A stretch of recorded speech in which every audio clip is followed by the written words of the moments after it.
ఇక్కడ మానస సరోవరం వేదిక పైన మహావతార్ బాబాజీ ఫౌండేషన్ రంగనాథ్ గారు, లక్ష్మీ గారు దంపతులు మానస సరోవరం దగ్గర మనం చేసుకోవడానికి ఇంత చక్కటి సౌకర్యాన్ని కల్పించిన రామిరెడ్డి గారు, రమణి గారు దంపతులకు హృదయపూర్వకంగా ధన్యవాదాలు తెలియజేసుకుందాం. ఇంత చక్కటి ప్రోగ్రాం 2 రోజులు ఇక్కడ పెట్టడం అంటే, వర్క్షాపు నిన్న ఎవరో చెప్పారు 2 లక్షలకి పెట్టి అమెరికాలో క్లాసులు చేస్తారు అని, పక్కకు కూడా తలదిప్పరు అని. కానీ మనం ఉచితంగా ఇక్కడ పెట్టడం వల్ల దీని విలువ తెలియట్లేదేమో అనిపించింది. నిన్న ఎంతమంది గురువులు చక్కటి సందేశాలను ఇక్కడ మనం పొందాం. అలాగే ఆఫ్టర్నూన్ సెషన్లో రంగనాథ్ గారు గురువు గారు పత్రిజీ ఏదైతే చెప్పారో నో డాక్టర్ నో మెడిసిన్ అన్న దానికి ఆల్టర్నేటివ్గా, అంటే మనం ఎంతోమంది సంసారంలోనే ఉన్నవాళ్ళమే, ఇక్కడ సంసారంలో ఉండే చెయ్యాలి ధ్యానం అని చెప్పేవారు గురూజీ. ఫస్ట్ ఫ్యామిలీ, తర్వాతే మిగతాదంతా అని చెప్పారు, ఆధ్యాత్మికత అనేవారు. రెండింటినీ మధ్య మార్గంగా ఉండండి, దేన్ని వదిలిపెట్టకండి అని చెప్పారు. సంసారంలోనే నిర్వాణం అని చెప్పిన పత్రిజీ మాటలకి మనం దాంట్లో ఉంటూ అందరం ఒకే స్థాయిలో ఉండలేం కాబట్టి కొన్ని శారీరక ఇబ్బందులు, మానసిక ఇబ్బందుల వల్ల వచ్చేవి అన్నీ కూడా భరిస్తూనే వస్తున్నాం. అవునా కదండి? అవునంటారా కదంటారా? Okay, very good. అందరూ ఒప్పుకుంటారు. అందరూ చేతులు ఎత్తే ధైర్యం ఉండదు, అంతే. అందుకే నన్ను సత్యం మాట్లాడతాను అని మాట అన్నారు, ఉన్నది ఉన్నట్టుగా మాట్లాడతాను అని.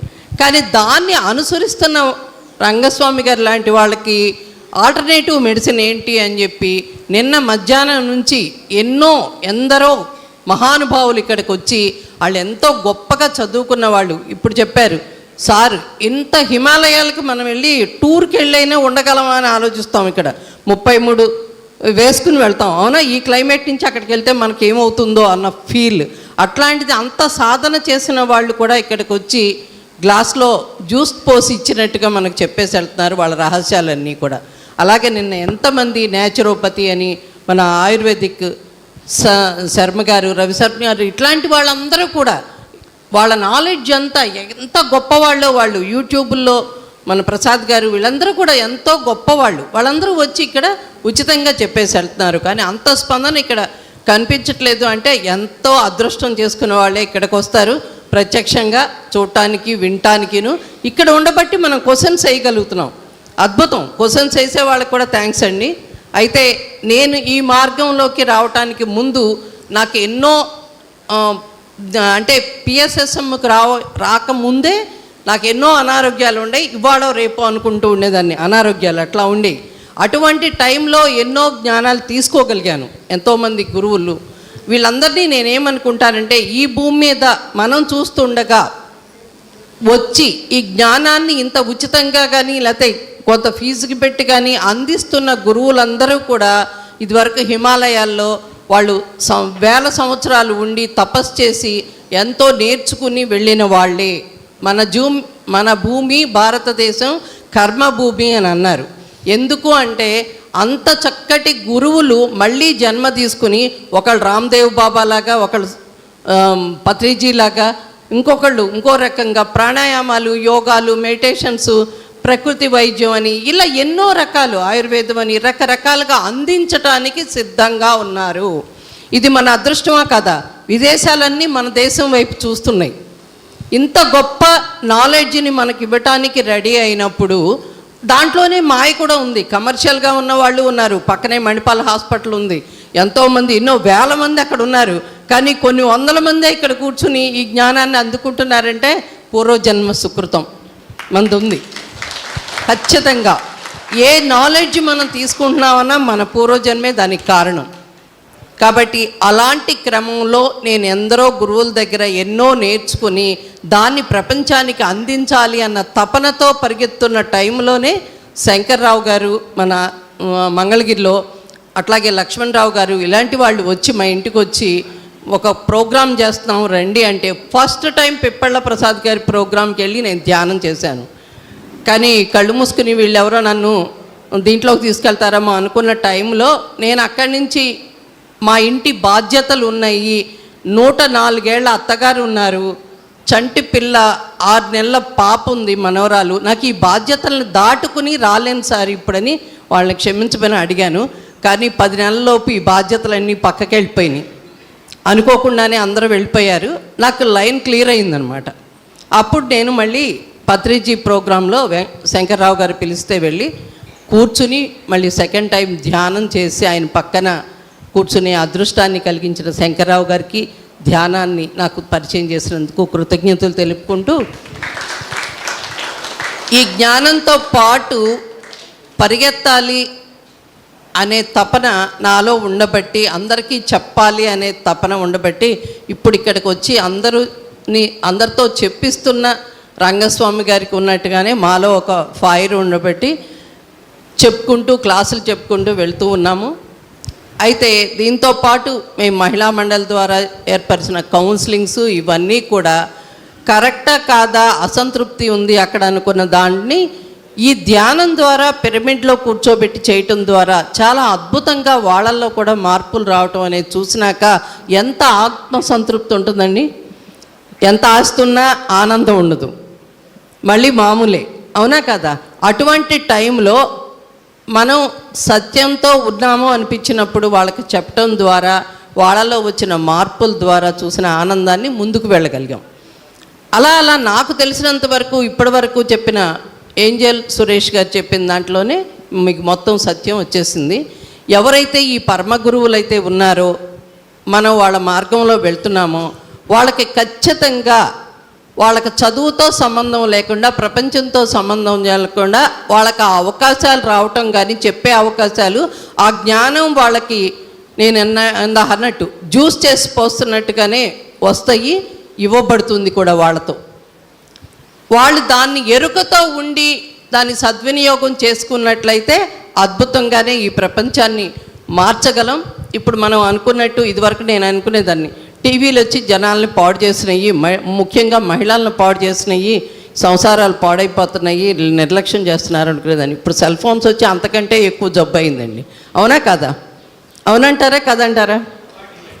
ఎవ్వరు ఒక్కళ్ళు కూడా వదలటం లేదండి. నిన్నైతే ఫోను ఇంట్లో పడేసి వచ్చేసాను. ఎందుకంటే అంత వాల్యుబుల్ ఇక్కడ. మనకు వచ్చే ఫోన్స్ ఎన్నో ఉండొచ్చు, కానీ వచ్చిన ఫోన్ లిఫ్ట్ చేయకుండా ఉండలేదు ఎవరూను. అంటే దాన్ని కాసేపు ఆఫ్ చేసుకోలేకపోతున్నాం అంటే ఎంత ఇదైపోయాం. అయితే దీని ద్వారా యువత పాడైపోకూడదు అనుకున్నాను నేను. తర్వాత ముఖ్యంగా ఎన్నో గ్రామాలు వెళ్ళేవాళ్ళం, చుట్టుపక్కల ఉన్న గ్రామాలన్నిటికీ వెళ్ళాము. అక్కడ అద్భుతంగా ఉంది. ఎందుకంటే పల్లెటూరు వాళ్ళు వాళ్ళకి ఈగో లెవెల్స్ తక్కువగా ఉంటాయి, చెప్పినవి త్వరగా రిసీవ్ చేసుకోగలరు, దాన్ని ప్రాక్టికల్గా పెట్టగలరు. గురూజీ ఎప్పుడు పక్కన కూర్చుని నన్ను క్వశ్చన్స్ వేయించేవారు, ఎందుకు మహిళలే ఎక్కువ వస్తారు అని. మహిళలకి ఈగోస్ తక్కువ ఉంటాయండి, వాళ్ళు చేసిన అనుభూతిని పక్కన వాళ్ళకి త్వరగా స్ప్రెడ్ చేస్తారు, వాళ్ళ అనుభూతిని చెప్తారు అనేదాన్ని. అంటే మగాళ్ళకి కొమ్ములు ఉన్నాయా మాకేమన్నా అని యాక్ట్ చేసేవారు కూడా గురూజీ పక్కనుండి. ఎందుకనో నాకు తెలియదు, ఆయనతో నేను చాలా స్వతంత్రంగా మాట్లాడగలిగేదాన్ని. భయం, ఒక గురువు అనేది లేదు. ఆయన ఒక మీటింగ్లో నాకున్న డౌట్స్ అన్నీ కూడా క్లారిఫై అయిపోయాయి, వెంటనే చెప్పేసేవారు. నాలో ఏ డౌట్ అయితే ఉంటుందో, ఎందుకు అట్లా ఉన్నాము అంటే ఎన్నో జన్మల నుంచే ఆయన దగ్గర ఉన్నాము, మనం ఆయన చుట్టూ ఉన్నాము శిష్యులుగాను. ఎట్లాగో ఇక్కడ శిష్యులని ఒప్పుకోలేదు, గురువు అని ఒప్పుకోలేదు. గురూజీ మీరే గురువు అన్నారు, మీ శ్వాసే గురువు అన్నారు. అంటే మీరు ప్రతి ఒక్కళ్ళకి మీరు దేవుడే అని చెప్తే నేను దేవుడిని అవటం ఏంటని ఒప్పుకోము ఎవరోను. ఎందుకని ఒప్పుకోము? ఆ దేవుళ్ళలో ఉన్నది, అందరిలో ఉన్న సమానత్వం నీలోనూ ఉండాలని చెప్పటమే ఆయన మనకి ఇచ్చినది. అంటే ఆ దయ, ప్రేమ అన్నీ కూడా అందరి పట్ల సమానంగా ఉండమన్నట్టుగా చెప్పుకొచ్చారు. ఆయన చేసి చూపించారు. పేదవాడు లేదు, ధనికుడు లేడు, చదువుకున్నాడు లేదు, చదువుకొని వాళ్ళు లేరు. అంతటి ప్రేమను చూపిస్తూ నీ జన్మ ఏంటో కూడా ఆయన కనిపెట్టగలిగినట్టుగా మీరు కనిపెట్టారా లేదా? అందరూ చాలామంది చూసిన వాళ్ళు ఉన్నారు ఇందులో, సీనియర్ మోస్ట్ పర్సన్స్ ఉన్నారు, వాళ్ళకంటే కూడా కొత్తగా వచ్చిన వాళ్ళు. నిన్న డాక్టర్ గారు చెప్పారు, అనిల్ గారు, నేను ఆయన్ని చూడలేదు కానీ ఆయనతో తిరిగిన వాళ్ళని చూసి వాళ్ళ అనుభవాలు వింటేనే అద్భుతంగా ఉన్నాయి అని చెప్పారు. అంటే ఆయన ఎదుటి వ్యక్తి యొక్క జన్మలు ఎన్ని జన్మలైనా కూడా ఆయన చూడగలరు. మీ యొక్క గుణం ఏంటి, మీ ఇప్పుడు ఏం ఆలోచిస్తున్నారు ప్రస్తుతం కూడా చెప్పగలిగేవారు తెలుసు ఆయనకి. ప్యాడ్ పెట్టి ఒకటి చూస్తూ ఉండగానే ఒకటి వేసేవారు. ఎందుకు అంటే ఆయన ఆ కొట్టించుకున్న వ్యక్తికే తెలుసు. మొదట వచ్చిన కొత్తలో నేను భయపడేదాన్ని, ఏంట్రా బాబు ఇంత కొట్టించుకోవడానికి వస్తున్నారా ఏంటి వీళ్ళని, ఎందుకు కొడుతున్నారో అర్థమయ్యేది కాదు. తర్వాత అర్థమైంది. నేను తీసుకెళ్ళిన వ్యక్తికి ఒకరికి తల మీద కొట్టారు అంటే ఆవిడ ఎటువంటి గుణాలతో ఉంది, ఎటువంటి ఆలోచనతో ఉంది అనేది కూడా తెలుసు. ఆయన షేక్ హ్యాండ్ ఇస్తే ఏదో వచ్చేస్తుంది అనుకున్న సామాన్యమైన మహిళలు ఉన్నారనుకోండి, ఏమొస్తుంది, నా పాదాలు పట్టుకుంటే దుమ్ము తప్పితే ఏమి ఉండదు, నా పదాలు పట్టుకోండి, పదాలు పట్టుకుని ముందుకెళ్ళండి అనేవారు. నేను చెప్పిన విషయాల్ని ముందుకెళ్ళమన్నాం. కానీ ఇక్కడ ఉన్న స్వామీజీ వస్తా అంటే ఆయన శిష్యులమే, ఆయన చెప్పిందంతా విన్నాము. కానీ ఎవరు కనపడితే వాళ్ళకి పాదాలకు నమస్కారం చేస్తున్నాం, ఏదో వచ్చేస్తుంది అన్న ఫీలింగ్.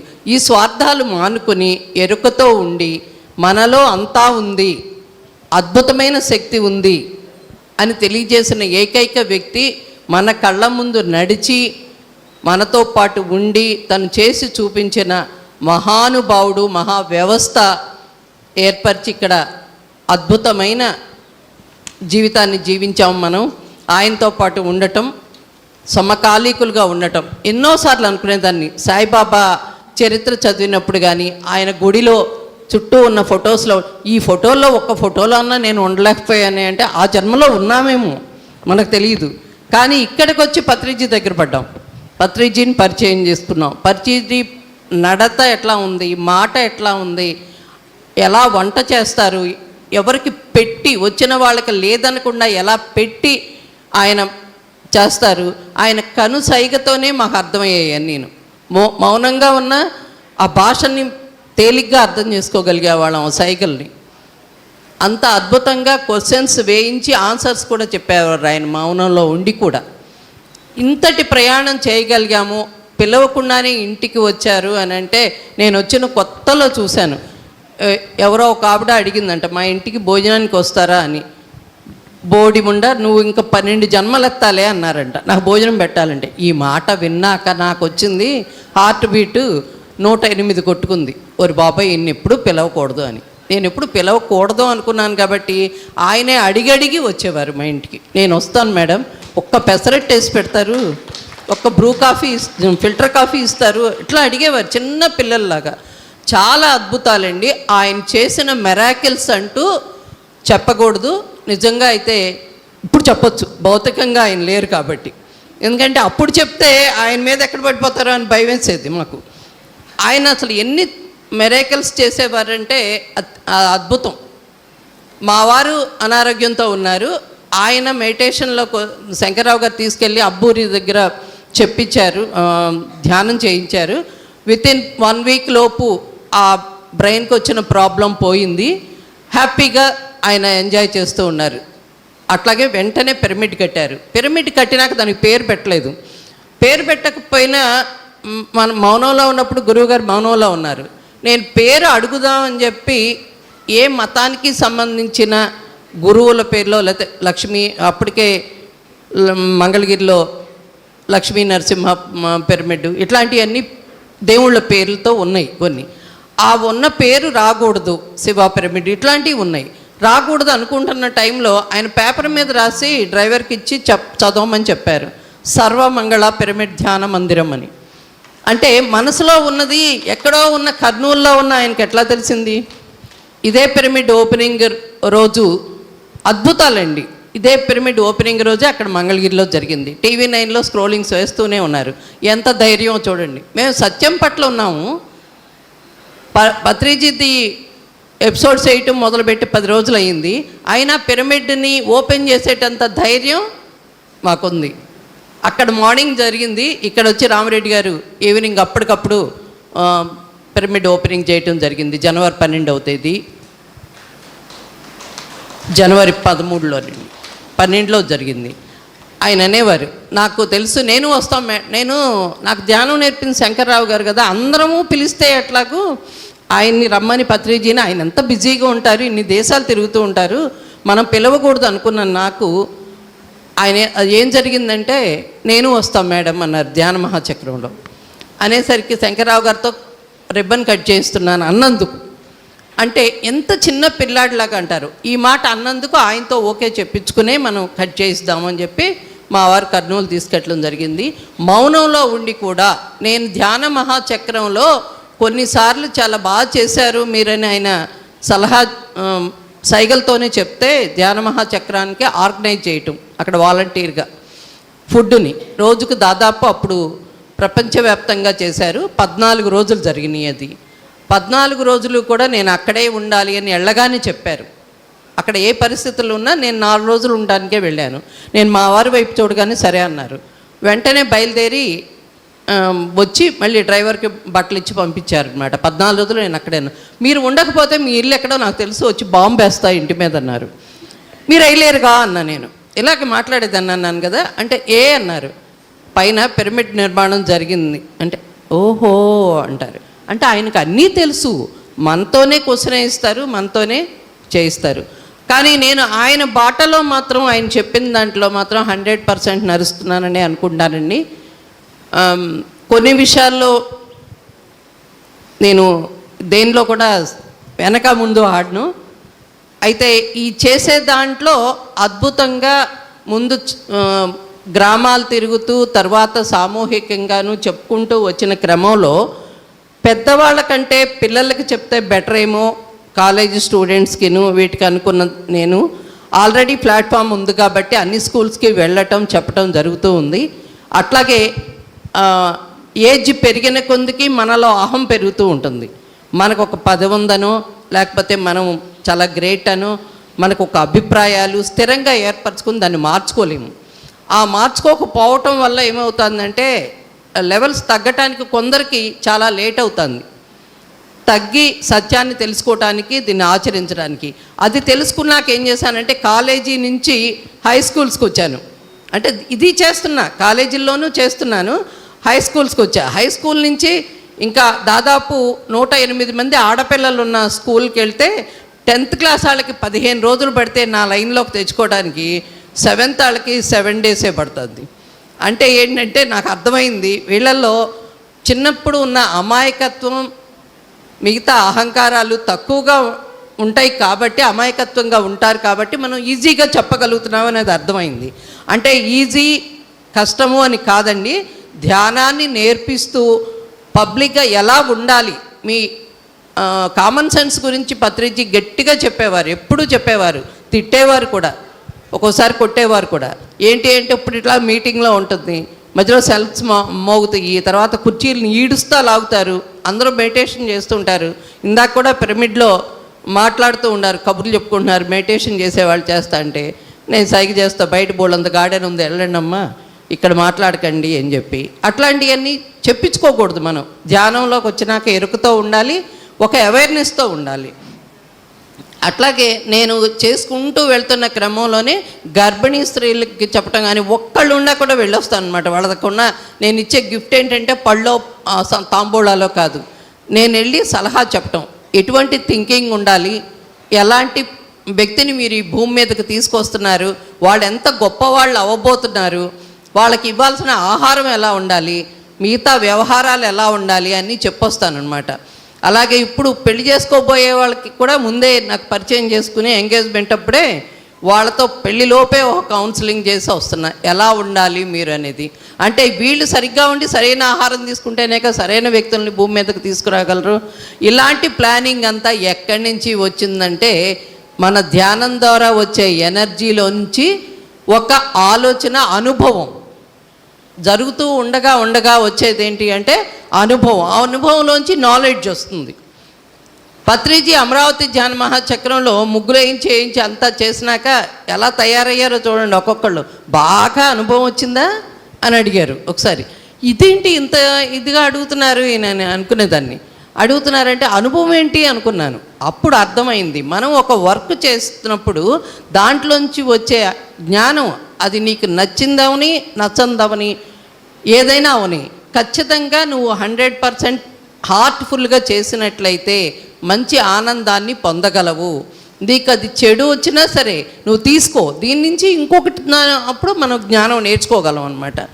ఇది నాకు ఆయనతో ఉన్న అనుభవం అండి. కానీ ఎప్పుడూ కూడా అన్నిటికీ కూడా ముందుంటూనే వచ్చాము. మనం యూట్యూబ్ ఛానల్స్ పెట్టి పిఎంసి ఛానల్ అవని, జాన జగత్ అవని, ఇవన్నీ కూడా ఆయన కళలు, ఆయన కన్న కళలు ఆయన ఉండగానే ఇంప్లిమెంట్ చేసి వెళ్ళారు. వీటన్నింటినీ నిలబెట్టుకోవాల్సిన బాధ్యత మనది. ఎక్కడ తప్పుగా ఉన్నా కూడా, ఎక్కడ ఏది జరిగినా కూడా నేను నిలబెట్టి అడగగలను. ఒక టైంలో ఆయన నుంచి ఫోన్ వచ్చింది, నువ్వు ట్రస్టీగా ఉండాలి అని చెప్పి. అప్పటికి మా వారికి క్యాన్సర్ వచ్చి బెడ్లో ఉన్నారు. అది తెలుసు ఆయనకి. సార్ మీకు నా పరిస్థితి తెలుసు కదా, నేను కుటుంబాన్ని వదిలి, ముందు కుటుంబాన్ని చూసుకో అంటారు, నేను వదిలి ఇప్పుడు వచ్చి 100% చేయలేను అంటే, లేదు ఊరికనే ఉండు అన్నట్టు అన్నారు. నేను దాన్ని మాత్రం తిరస్కరించాను. జీవితంలో ఆయన చెప్పింది చెయ్యంది అదొక్కటే. ట్రస్టీగా మాత్రం నేను అప్పుడు తీసుకోలేకపోయాను అనమాట. నేను ఫోన్లో కాదండి, నేను మీ దగ్గరకు వచ్చి మాట్లాడతాను అని చెప్పాను. అక్కడ ఆయన కళ్ళలో కళ్ళు పెట్టి చూస్తూ నాకు చెప్పిన విషయం నాకు బాగా గుర్తుండిపోయింది. అది చాలా కష్టమైన పదవే కాదు.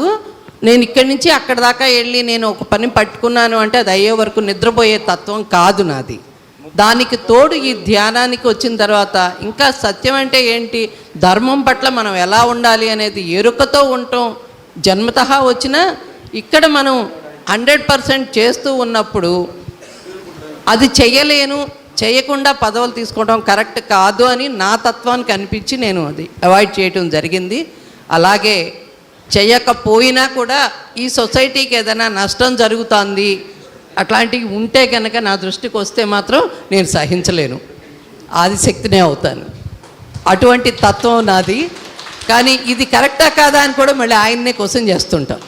వంశీ గారు చెప్పినట్టు కళలు రాకపోయినా మనం ధ్యానంలోనే ఇది నాకు కరెక్టా కాదా అంటే ఆయన ఆన్సర్ చెప్తారు. అలాగే వెళ్తూ ఉన్నాను.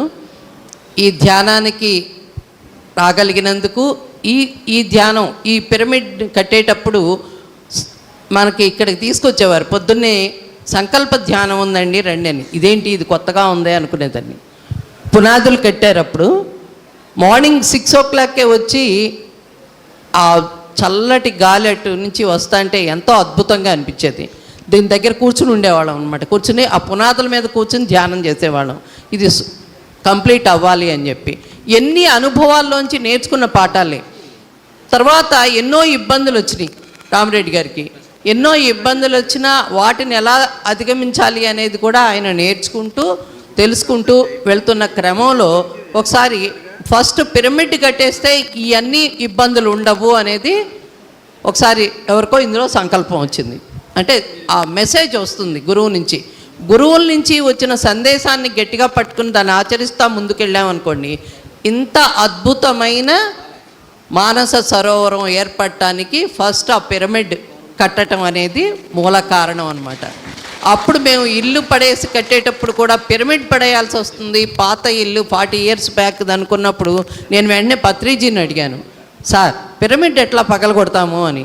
అది కూడా కొత్త రూపం దాల్చుకుంటుంది, కొత్త ఎనర్జెటిక్గా తయారవుతుంది, కొత్త రూపం వస్తుంది, దానికి నువ్వు కానివ్వన్నారు. ఇలాంటివన్నీ కూడా ఆయన చెప్తూ ఉండేవారు. అట్లాగే మన అనారోగ్యాలు కూడా ఆయనకు తెలుసు, మన ఇబ్బందులు కూడా వాళ్ళకి తెలుసు, చెప్పేవారు శారీరకంగా. నేను ఒకసారి నా ఫైల్ పట్టుకుని మా అబ్బాయి డాక్టర్ దగ్గరికి వెళ్ళిపోతున్నాడు, నన్ను వ్యతిరేకించి డాక్టర్ దగ్గర అపాయింట్మెంట్ తీసుకురావడానికి ఆపరేషన్కి. ఆయనకి ఎవరో ఒకళ్ళు ఫోన్ ఇస్తారు, మనకు కనెక్ట్ చేస్తారు. అదంతా విశ్వం చూసుకుంటుంది అనమాట. ఆ గురువుల యొక్క సంకల్పం. No operation, no operation, no operation అని 3 సార్లు చెప్పారు. అప్పుడు వెనక్కి వచ్చేస్తుంది అది ఫైల్ ఆటోమేటిక్గా. గురువుగారు వద్దన్నారు, నేను చేయించుకోను, అంతే. తర్వాత కొన్ని స్టేజ్లు మారుతుంటాయి. ఇప్పుడు మీరు నిన్న డాక్టర్ గారు రవివర్మ గారు కూడా చెప్పారు, మనకి కొన్ని ఆపరేషన్స్ అట్లాంటి అవసరం అయినప్పుడు తప్పదు అని. లోపల స్టేజ్ ఏంటి మనకు తెలియదు. కానీ ఒకసారి మళ్ళీ ఆయన దగ్గర నుంచి ఫోన్ వచ్చింది, అబ్బూరి గారి ఫోన్లో నుంచి చేశారు. ఖచ్చితంగా అట్లా ఎవరో ఒకళ్ళు పక్కన కనెక్ట్ ఉండి చేస్తూ ఉంటారనమాట. ఆ చేసినప్పుడు నాకు వెంటనే ఆపరేషన్ చేయించుకో అని చెప్పారు. అప్పుడు ఉన్నది ఏంటి అంటే ప్రాబ్లం, డిస్క్కి మధ్యలో ఉండే స్పాంజ్ లాంటి పదార్థం ఇటువైపు అటువైపు తొడల్లోకి వచ్చేసి వెయిన్ మీద ఎక్కి కాళ్ళు పనిచేయట్లేదు అనమాట. ఆ స్థితిలో మనకు చేయాల్సిందే అన్నట్టుగా ఆయన చెప్పారు. లేదా నా స్టేజీ నేను అంత గొప్ప ధ్యానం చేయట్లేదేమోలే, అందరిలాగా చేసుకోలేకపోతున్నానేమో అని ఫీల్ అవుతున్న క్షణంలో ఆయన నుంచి ఫోన్ వచ్చి చేయించుకో అని చెప్పారు. చేసినాక ఇప్పటి వరకు ఆ ప్రాబ్లం లేదు, హ్యాపీగా అన్నీ చేయగలుగుతున్నాం. హ్యాపీగా మా వారికి కూడా అట్లాగే ఆయన నుంచే ఫోన్ వచ్చింది. నేను వెంటనే ఎరుకతో ఉండి క్యాన్సర్ అన్నప్పుడు ఆయన పిలిపించటం, మీరు పలానా ఏరియాకి రండి, పలానా చోటుకి రండి అన్నారు. నేను హైదరాబాద్లోనే అప్పుడే అడుగుపెట్టాను. ఈవినింగ్ 4 o'clockకి ఆయన అపాయింట్మెంటు డాక్టర్ది. వెంటనే ఆయన దగ్గరికి వెళ్ళటం, ఆయన వెంటనే భోంచేస్తే అక్కడ ఉన్న ఎంతమంది ఉన్నా ఏమీ తెలిసేది కాదు, మిగతా వాళ్ళకి అర్థమయ్యేది కాదు ఆయన చేసిన మెరాకిల్స్. మీగడిలో పంచదార వేసి ఆ ఇంటి ఓనరు ఆయనకి స్వీట్గా పెడుతున్నారు భోజనం అయినాక, అది తీసి మాకు ఇచ్చారు. ఫస్ట్ బౌల్ మా వారికి ఇచ్చి, కాళ్ళ దగ్గర కూర్చున్న మా వారికి ఇచ్చి నాకు కూడా ఇచ్చారు. తర్వాత ఆయన తీసుకుని తిన్నారు. ఎవరికీ అర్థం కాలేదు. నేను లేచి వెళ్ళి మా వారితో చెప్పాను, ఈ మీగడలో వేసిన పంచదార కరిగే లోపు మీ పొట్టలో మీ బాడీ మొత్తం స్ప్రెడ్ అయిపోయి ఉంది, 2 నెలల కంటే బతకవు అన్న మీకు గురూజీ అవకాశం ఇచ్చారు, ఇది అలా క్యాన్సిల్ అవుతుంది చూడండి అని అన్నాను. నెక్స్ట్ డే స్క్రీన్ చేశారు, ఒక్క కిడ్నీ మీద మాత్రమే ఉంది, అది మాత్రం రిమూవ్ చేసేస్తాము చాలు, ఎక్కడ బాడీలో లేదు అని చెప్పారు. విజయవాడలో బాడీలో మొత్తం ఉంది అని చెప్పారు. దాదాపు 7 years ఆయన లైవ్లో ఉండారండి. తర్వాత నా సర్వీస్కి ఆటంకం లేకుండా కరోనా టైంలో విపరీతంగా మా ఇంటికి జనాలు వస్తున్నారు. ఎవరింటికి ఎవరూ వెళ్ళలేదు, ఏంటో అర్థం కాలేదు. మా పిల్లలు ఎరుకుతూ ఉన్నారు. వాళ్ళు వెంటనే అన్నారు, నువ్వు బయటికి వెళ్ళి నేను ధ్యానం చెప్పలేకపోతున్నాను ఈ టైంలో అని ఫీల్ అవుతున్నావు కదా, వెంటనే 20,000 పెట్టి నీకు ఒక అటెండర్ని ఏర్పరుస్తాం డాడీకి, నువ్వు ఒక 2 hours బయటికి వెళ్ళి చెప్తూ ఉండు అన్నారు. 2 hours నన్ను బయటికి కూడా పంపలేదండి. విపరీతంగా వాళ్ళ ఫ్యామిలీలు కలిసి వచ్చేసేవారు. 4 షిఫ్ట్లుగా వచ్చేవారు. అట్లాగే పిరమిడ్లో కూర్చోబెట్టి చక్కగా ధ్యానం చేయించి మంచి ధైర్యాన్ని చెప్పి హాస్పిటల్లో ఉన్న పేషెంట్స్కి కూడా మనం కౌన్సిలింగ్ ఇవ్వగలిగాం ఫోనుల ద్వారా. ఎంత అద్భుతం అండి. అప్పుడు ఫోన్లు, యూట్యూబ్లు ఇవన్నీ చాలా బాగా పనిచేసినాయి. ఢిల్లీలో ఎయిమ్స్లో హాస్పిటల్లో కూడా 50,000 మందికి ఒకేసారి, నిన్న చెప్పారు టెక్నాలజీ ఎంత డెవలప్ అయిందని. మనం తెలుగులో మాత్రమే చెప్పగలం, తెలుగులో చెప్పిన వాళ్ళు మిగతా భాషల్లోకి ఎలా తెలుసుకోగలరు అంటే అప్పుడు నేను ఫస్ట్ టైం తెలుసుకున్నాను. ఎవరి లాంగ్వేజ్ వాళ్ళు సెట్ చేసుకుని బెడ్ పక్కన వాళ్ళు స్విచ్ ఆన్ చేసుకుంటే వాళ్ళు మీటింగ్స్ వింటారు అని. వాళ్ళు డాక్టర్లకు కానీ నర్సులకు కానీ కోఆపరేట్ చేయకుండా ఒక రకమైన డిప్రెషన్లో ఉండి చాలామంది చనిపోవటం జరిగింది. ఆ టైంలో నేను వాళ్ళకి ధైర్యం చెప్తూ వాళ్ళ ఫ్యామిలీలను వదిలేసి డాక్టర్స్ కానీ నర్సెస్ కానీ ఇక్కడ మీకు ఎంత సర్వీస్ చేస్తున్నారు అనేది చెప్పినప్పుడు వాళ్ళు రియలైజ్ అయ్యి అక్కడి నుంచి కోఆపరేట్ చేయటం, పిరమిడ్ బెడ్స్ వాళ్ళు అక్కడ లక్ష్మణరావు గారు లాంటి వాళ్ళు అక్కడ పెట్టించటం, ఇవన్నీ దాదాపు 48,950 మంది చూశారండి ఆ రోజు. అంటే జూమ్లో మనం ఎంతమందిని మోటివేట్ చేయగలిగాం, ఎంతమందికి ధైర్యం చెప్పగలిగాం. ఇలాంటి సేవలు చాలండి, అందరూ చేయగలరు. మీ అందరూ కూడా అమ్మో అది వచ్చిందా అనకుండా దాన్ని ఏదైనా సరే మనం మానసికంగా చాలా స్ట్రాంగ్గా ఉండాలి. అది శరీరానికే కదా అనుకుంటాను. నేను ఇప్పుడు ఇక్కడ ఉన్నాను కదా, దాదాపు 20 ఏళ్ల వయసులో నేను చనిపోతాను అనుకున్నాను. కానీ ఇంత ఆరోగ్యంగా ఇంత ఆనందంగా నేను ఈరోజు బతికున్నాను అంటే ఈరోజు ఏదో ఒక మంచి కార్యక్రమం, 10 మందికి ఒక మెసేజ్ వెళ్ళాలి, పిల్లలకి చెప్పాలి మంచి మాటలు అనుకుని పరుగులతో చేయగలుగుతున్నాం. అంటే దాదాపు 12 సార్లు నేను థియేటర్కి వెళ్ళొచ్చానండి. అంటే సినిమా థియేటర్ కాదు, ఆపరేషన్ థియేటర్కి వెళ్ళొచ్చాను. ఎన్నో రకాల జబ్బులు నాకు వస్తాయి. మా మాస్టర్స్ చెప్తుంటారు, మీకు వచ్చింది ఎందుకు అంటే ఆ రోగం ఎలా ఉంటుంది అని. నేను వెళ్ళి ఫిజియోథెరపిస్టులకి డాక్టర్లకి చెప్తుండాను, సారీ సార్ మరి ఏమనుకోవద్దు, మీరు థియరీ చదివారు, నేను ప్రాక్టికల్గా ఉన్నాను ఇక్కడ, నా అనుభవాలతో మీరు ఎలా చేయొచ్చో కూడా చెప్తానని చెప్పొస్తా. వాళ్ళు ఏమనరు పాపం ఈ మొహం చూసి, ఇక నవ్వుతూ చెప్తాం కదా. వాళ్ళ డిగ్రీలు వాళ్ళందరూ కూడా మర్చిపోయి నా పుస్తకాల్లో చదివింది కాదు, ఈవిడ ప్రాక్టికల్గా చెప్పింది కరెక్టే, మనం ఇలా కూడా కాదు ఇలా కూడా వెళ్ళొచ్చు అని చెప్తూ ఉంటారు. నేను ఈ పక్కన ఉన్న మణిపాల్ హాస్పిటల్లో ఉన్న డాక్టర్లు అందరూ ఆల్మోస్ట్ తెలుసండి. కానీ వాళ్ళందరికీ పేషెంట్లను పంపిస్తూనే మెడిటేషన్ గురించి మీ ఫ్యామిలీ మెంబర్స్కి అవసరం అయితే మాత్రం నా దగ్గరికి పంపండి అని వస్తాను అడ్రస్ను. ఓకేనా? ఇంత గొప్ప అవకాశం ఎందుకు చెప్తున్నానంటే ఇంతమంది మహిళలు ఉన్నారు ఇక్కడ, పురుషులు ఉన్నారు. మీ మహిళల్లో కూడా ఎంతో శక్తి ఉంటుంది, ఎంతో చెప్పగలిగిన నాలెడ్జ్ ఉంటుంది. ఇక నోరు తెరవండి, చెప్పండి. మీ అనుభవాలే ఒక పాఠాలు అవుతాయి వాళ్ళకి. మీ ఎక్స్పీరియన్స్లోంచి నిన్న సార్ పిప్పళ్ళ ప్రసాద్ ప్రోగ్రాం అయినాక ఎక్స్పీరియన్స్ చెప్పంటే ఒక్కళ్ళు కూడా రాలేదు. నేను లేకపోయి బాగుండదులే నన్ను చూస్తేను ఊరుకున్నాను.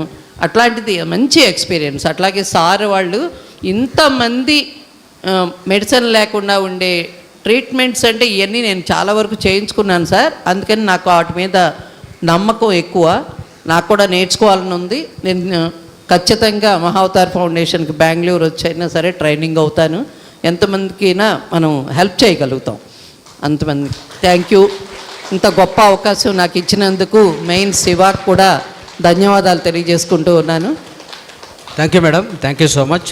మరోసారి మేడంకు గట్టిగా చప్పట్లతో అభినందిద్దాం. ఎందుకంటే ఆమె అనుభవాలు, జీవిత అనుభవాలు, పత్రిసార్తో అనుభవాలు చాలా అద్భుతంగా చెప్పారు. సో అవన్నీ మనం కూడా ఖచ్చితంగా సీనియర్ మాస్టర్స్ అందరికీ పత్రిసార్తో అలాంటి అనుభవాలు ఎన్నో ఉన్నాయి. అయితే ప్రత్యేకంగా మహిళలకు ఉపయోగపడే అనేక అనుభవాలు మేడం పంచుకున్నారు. సో మేడం చెప్పినట్టుగా ఈ యొక్క ప్రత్యామ్నాయ చికిత్సలు ఏమున్నాయో వాటన్నింటికి ఇక్కడ మీకు ఎంతవరకు సాధ్యమైతే అంతవరకు ఆ యొక్క జ్ఞానాన్ని పంచుతున్నాం. దానికి సంబంధించిన దాంట్లో ప్రత్యేకంగా నేర్చుకోవాలి, ఇంకా డీప్గా వెళ్ళాలి అనుకుంటే, దాంట్లో ఎక్స్పర్ట్స్ కావాలనుకుంటే ప్రతి ఒక్కరు ఎక్స్పర్ట్ కావచ్చు మేడం. దాంట్లో ఎటువంటి అర్హత లేదు, క్వాలిఫికేషన్ లేదు. సో దానికి ముందు రోజుల్లో మనము ఏం చేయబోతున్నామంటే ట్రైనింగ్స్ కూడా అరేంజ్ చేస్తాం.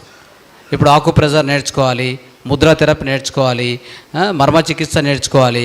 సో అనేకమైనటువంటి మన యొక్క సనాతన ధర్మంలో ఉన్న అన్ని పద్ధతులు నేర్పించడానికి మహావతార్ ఫౌండేషన్ సిద్ధంగా ఉంది. సో ముందు అవన్నీ అలాంటి క్లాసులు మీరు చూడబోతారు.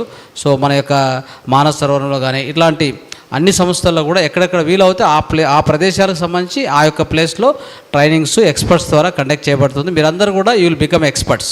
మీరే డాక్టర్స్ అవుతారు. ఇక ఎక్కడ వేరే డాక్టర్ దగ్గర పోయి మీరు వెతకాల్సిన పని లేదు. మీ ఇంటికి, మీ చుట్టూ బంధువులకి, ఫ్రెండ్స్కి అందరూ కూడా మీరే ఒక డాక్టర్గా తయారు కావచ్చు. అలాంటి వైద్యాలు ఇవన్నీ సనాతన ధర్మంలో ప్రతిదీ కూడా ఎలా ఉంటుందంటే చాలా సులభంగా ఉంటుంది. మనము కాంప్లికేటెడ్గా మనం ఆలోచిస్తాం, కానీ ట్రూత్ ఈజ్ వెరీ సింపుల్. నేను నిన్న కూడా చెప్తున్నాను, ధ్యానం ఎంత సులభమో శివంబు చికిత్స కూడా అంతే సులభం. అవునా కదా? శివంబు చికిత్స నిన్న మీరు విన్నారు కదా, అది కష్టం ఉందా? ఎంత సులభం అది. ఒకటి మనస్సు ఒప్పుకోవాలి. అంటే ఈ యొక్క జ్ఞానం తీసుకున్న తర్వాత మనసును ఒప్పించాలి. ఇది కరెక్టు, ఇది నాకు కావాలి, ఇది నేను ఎలా అన్నా కానీ అభ్యాసం చేయాలి అనే ఒక్క దృఢ సంకల్పం ఉంటే చాలు. అంతకంటే ఇంకేం అక్కర్లా. దానికి డబ్బులు ఖర్చు పెట్టక్కర్లా, ఎక్కడో పోనక్కర్లా, ఎవరినో బెగ్ చేసి వాళ్ళు క్యూలో నిలబడడం ఏమీ అక్కర్లేదు. అలాంటివన్నీ చికిత్సలు సనాతన ధర్మంలో అన్నీ సింపుల్గా ఉంటాయి. మనం నేర్చుకుందాం. Thank you madam, thank you so much. ఒక